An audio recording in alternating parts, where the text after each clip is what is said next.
আপনি যদি সারাক্ষণ চিন্তা করতে থাকেন যদি ওই জিনিসটা থাকতো তাহলে আমি সুখী হতাম, যদি অমুক সমস্যাটা চলে যেত, ওই মানুষটা আমার জীবন দুর্বিষহ করে তুলেছে, যদি সে একটা বাসে ধাক্কা খেত আমার জীবনটা কত ভালো হয়ে যেত। প্রতিবার বাস দেখলে আমি এই দোয়া করি। আমরা সব সময় নিজেদেরকে একথা বলে বুঝাই যদি অমুক মানুষটি বা অমুক সমস্যাটি জীবন থেকে চলে যেত তাহলে জীবন কত সুন্দর হয়ে যেত, অথবা যদি অমুক দুঃখটি দূর হয়ে যেত তাহলে সবকিছু পারফেক্ট হয়ে যেত। যদি মানুষের পরিবর্তন হতো, যদি পরিস্থিতির পরিবর্তন হতো, যদি পরিবেশের পরিবর্তন হতো, আমরা এভাবে ভাবতে থাকি সবকিছুর পরিবর্তন হলে জীবন সুন্দর হয়ে যেত, তাহলে আমাকে আর দুর্বল থাকতে হতো না। আমরা ভোগের উপর ভোগ করতে থাকি আর এতে পুরোপুরি আচ্ছন্ন হয়ে পড়ি। আর আল্লাহ আজ্জা জাল্লাহ বর্ণনা করছেন, জানো তুমি কত দুর্বল? তুমি একটি মাছির চেয়েও দুর্বল। দাউফাত তালিব ওয়াল মাতলুব। যখন তিনি এভাবে বলছেন আমি আপনি মজ্জাগতভাবে অবিশ্বাস্যভাবে কতটা দুর্বল, একটু চিন্তা করে দেখুন। আপনাদের প্রত্যেকের মাথায় বিভিন্ন জিনিসের চিন্তা আছে প্রতিদিন। আমরা এখন রোজা রাখছি, নামাজ পড়ছি, আর আলহামদুলিল্লাহ নামাজ পড়ার সময় আমরা মনোযোগ ধরে রাখার চেষ্টা করি, কিন্তু এর বাইরে আপনার মাথায় কোন চিন্তা ঘুরঘুর করে? আপনি কি নিয়ে উদ্বিগ্ন থাকেন? আপনি কি নিয়ে চিন্তা করেন? কোন চিন্তাটি আপনার মাথায় সারাক্ষণ ঘুরতে থাকে? কোন জিনিসটির ব্যাপারে ভাবেন এটা যদি থাকতো, আর কোন জিনিসটির ব্যাপারে ভাবেন যদি এটা না থাকতো? কারোর জন্য অসুস্থতা, কারোর জন্য ডিপ্রেশন, কারোর জন্য দুঃখ, কারোর জন্য হয়তো কোনো ব্যক্তি। কেউ কেউ ভাবেন যদি ওই মানুষটা আমার ব্যাপারে খুশি হতো। তারা অন্য একজনকে খুশি করার চিন্তায় মশগুল থাকেন। যদি আমার বাবা আমার উপর খুশি থাকতেন তাহলে আমি সুখী হতাম। কিন্তু আপনার বাবাও তো একজন মানুষ, তিনি যদি আজ খুশি হয়েও থাকেন কাল হয়তো তার জীবন শেষ হয়ে যেতে পারে। তারপর আপনি কি করবেন? এরপর আপনি কোথায় দাঁড়াবেন? সুতরাং আমি আর আপনি এভাবে এসব জিনিসের পেছনে ছুটতে থাকি। আর এর পরের আয়াতে আল্লাহ আজ্জা ওয়া জাল্লা বলেন, মা কদরুল্লাহ হাক্কা কদরিহি, তারা আল্লাহকে যথাযথ মর্যাদা দেয় না। ইন্নাল্লাহ কাউইয়ুন আজিজ, নিশ্চয়ই আল্লাহ শক্তিধর, মহাপরাক্রমশালী। তুমি দুর্বল কিন্তু আল্লাহ সর্বশক্তিমান। তিনি আরো বলেন, তোমরা আল্লাহকে যথাযথ মর্যাদা প্রদান করনি। জানেন তিনি আমাকে আপনাকে কি বলছেন? তিনি বলছেন তোমরা বিভিন্ন জিনিসের পেছনে ছুটবে, তোমরা বিভিন্ন মানুষের পেছনে ছুটবে, তোমরা এই দুনিয়ার যত কিছুর পেছনেই ছুটো না কেন এর প্রতিটি জিনিসের একদিন সমাপ্তি হবে। এর প্রতিটি জিনিস দুর্বল। এই কারণে তুমিও দুর্বল হয়ে পড়েছ। এই জন্য তুমি বারবার দুঃখ ভারাক্রান্ত হয়ে পড়ছো। ফলশ্রুতিতে তুমি বারবার ক্ষতির সম্মুখীন হচ্ছ।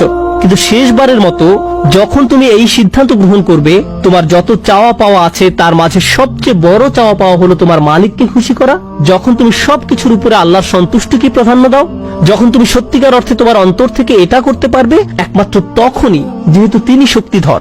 জানেন আল্লাহ এইমাত্র আমাদের শেখালেন যখন তুমি দুর্বল কাউকে পেতে চাও তখন তুমিও দুর্বল হয়ে পড়ো, কিন্তু তুমি যদি আল্লাহকে চাও যিনি শক্তিধর এবং মহাপরাক্রমশালী, তাহলে এটা তোমাকে কেমন করে তুলবে?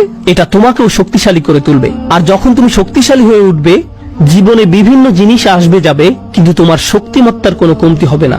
যে জিনিসের পেছনে তুমি ছুটছো তা ভেঙে পড়ার কারণে তখন তুমি আর ভেঙে পড়বে না, কারণ তুমি দুনিয়ার এসব তুচ্ছ জিনিসের চেয়েও অনেক অনেক উচ্চ একজনের সন্তুষ্টির অন্বেষণ করছো। আমি বলছি না যে আপনি এই দুনিয়ার কোনো কিছু চাইতে পারবেন না, কিন্তু আয়াতটি আমাদেরকে একটি ব্যাপারে শিক্ষা দিচ্ছে। আমরা যখন এসব পার্থিব বিষয় কামনা করব আমরা বুঝবো যে এগুলো দুর্বল। পার্থিব এসব বিষয় জীবনে আসবে যাবে, কিন্তু আমরা কখনো আল্লাহকে হারাতে পারবো না। লক্ষ্য করুন, মানব জাতির ব্যর্থতা হলো যখন তারা পার্থিব কোনো জিনিস পেতে ব্যর্থ হয় তারা আল্লাহকে ভুলে যায়। তাদের চাওয়া পাওয়ার জিনিসটি না পেলে তারা নামাজ পড়া ছেড়ে দেয়। তারা যা চায় তা যদি না পায় তারা এভাবে বলে, এভাবে দোয়া করার অর্থ কি? তারা যখন তাদের আকাঙ্ক্ষার বস্তুটি পায় না তখন দুঃখ হতাশা একেবারে ভেঙে পড়ে এবং বলে আমি তো আল্লাহর সাথে কথা বলার শক্তিও পাচ্ছি না। এমনটি ঘটার কারণ হলো সমস্যায় পড়ার পূর্বে আল্লাহর সাথে তাদের বন্ধন শক্তিশালী হয়ে ওঠেনি।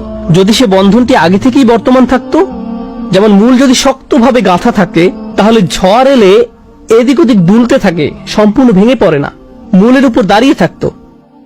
আর ঝড় চলে গেলে আবার ফল দেয়া শুরু করতো। এরকম একটা উপমার কথা কোরআনে অন্যত্র এসেছে, আসলুহা সাবিত ওয়া ফারউহা ফিস সামা। লা ইলাহা ইল্লাল্লাহ হলো এমন একটা বৃক্ষের মতো যার শেকড় মাটিতে এবং শাখা আকাশে উত্থিত। এটাই ঈমানের শক্তি। এই আধ্যাত্মিক শক্তির ধারণাটি আরো পরিষ্কার করার জন্য আমি আপনাদের নিকট একটা উদাহরণ পেশ করব। শক্তিকে আমরা বিভিন্ন জিনিসের সাথে সংযুক্ত করি। আমি বহু বছর আগে একটা ঘটনা নিয়ে কথা বলছিলাম, কিন্তু এখন এটি আমাকে অনুপ্রাণিত করে। যুক্তরাষ্ট্রের নিউ অরলিন্স অঙ্গরাজ্যের একটা পরিবারের একটা ঘটনা। পরিবারটা ছিল অনেক ধনী, তাদের গাড়ি ডিলারশিপের ব্যবসা ছিল। তাদের দোকান ছিল একেবারে সমুদ্র সৈকতের পাশে। তারা দামি দামি গাড়ি আমদানি করত এবং বিক্রি করত। এরপর হ্যারিকেন ক্যাটরিনা আঘাত হানল। ক্যাটরিনা এসেছিল বিশাল জলোচ্ছ্বাস নিয়ে এবং এর ফলে তাদের কেনা সকল গাড়ি ভেসে গেল। একমাত্র লেক্সাস এলএস মডেলের একটা গাড়ি বর্তমান ছিল এবং পরিবারটা এই গাড়িতে করেই হ্যারিকেন আক্রান্ত এলাকা থেকে পালিয়েছিল। দুর্যোগ শেষ হওয়ার কয়েক মাস পরে স্টেটের সবকিছু খুলে দেওয়ার পর আমি আবার তাদের সাথে দেখা করতে গিয়েছিলাম। যে পরিবারটি মাসে প্রায় 2 কোটি টাকা আয় করত, তারাই এখন সেই লেক্সাস গাড়িতে করে পিজা ডেলিভারি দিচ্ছে। পরিবারটি এখন এই কাজ করছে। এক ব্যক্তির পিজা দোকানের জন্য তাদেরকে হায়ার করা হয়েছিল। মা বাবা দোকানে পিজা বানাতো আর ছেলে লেক্সাসে করে সেই পিজা ডেলিভারি দিত। আমি যখন এটা দেখলাম, কল্পনা করতে পারেন অন্য কেউ যদি এরকম পরিস্থিতিতে পড়তো, অন্য কোনো মিলিয়নিয়ার যদি এভাবে দেউলিয়া হয়ে যেত, তাদের কি হতো? তারা সম্পূর্ণ হতাশ হয়ে যেত, মদের বোতল হাতে জীবন পার করে দিত। কারণ তারা মনে করত যা তাদের ছিল তাই তাদের শক্তিশালী করেছে। এখন যেহেতু এই সম্পদ হারিয়ে গেছে, আমার পক্ষে আর এই পরিস্থিতি মোকাবেলা করা সম্ভব নয়, এই ধরনের ক্ষতি সহ্য করা সম্ভব নয়। কিন্তু এই পরিবারের ক্ষেত্রে যখন আমি তাদের সাথে দেখা করলাম, সবাই খুবই শান্ত, নির্বিঘ্ন। বাবার অনেক বয়স হয়েছিল। এইরকম বয়সে এমন ক্ষতির সম্মুখীন হলে মানুষ হার্ট অ্যাটাক করে, উচ্চ রক্তচাপে ভোগে, কিন্তু এই মানুষটা সম্পূর্ণ শান্ত। তো আমি তাকে জিজ্ঞেস করলাম, কিভাবে এটা সম্ভব? আমি এমনকি আমার প্রশ্ন করাও শেষ করতে পারিনি। আমি শুধু বললাম, কিভাবে? তিনি হেসে উঠলেন। তিনি বললেন, যখন ব্যবসা ভালো ছিল আমি সারাক্ষণ ফোনে ব্যস্ত থাকতাম। শিপমেন্ট এসে পৌঁছেছে কিনা, পেমেন্ট দিতে দেরি হচ্ছে কিনা, কার কি ডেলিভারি দেওয়া প্রয়োজন, কাস্টমার খুশি কিনা, ট্যাক্সের হিসাব ঠিক আছে কিনা, কর্মচারীদের সমস্যা, অমুক সমস্যা, তমুক সমস্যা। এসব কারণে আমি কোনো মতে জুমার নামাজে উপস্থিত হতে পারতাম, কোনো রকমে। কিন্তু এখনো তো টেবিলে খাবার আছে, এখনো তো আমাদের মাথার উপর ছাদ আছে, আর এখন আমি নিশ্চিন্তে মসজিদে গিয়ে নামাজ আদায় করতে পারি। আর সকালে ঘুম থেকে উঠে আমাকে কিচ্ছু নিয়ে ভাবতে হয় না, একমাত্র আমার রবকে মনে করা এবং তার কৃতজ্ঞতা জ্ঞাপন করা ছাড়া। আমার আসলে মনে হয় আমার জীবন শেষ হওয়ার পূর্বে আল্লাহ আমাকে সহজ জীবনের এই নিয়ামত দান করেছেন। সেই বাবা এটাই বলেছিলেন, কোন সাধারণ মানুষের পক্ষে এভাবে কথা বলা সম্ভব নয়।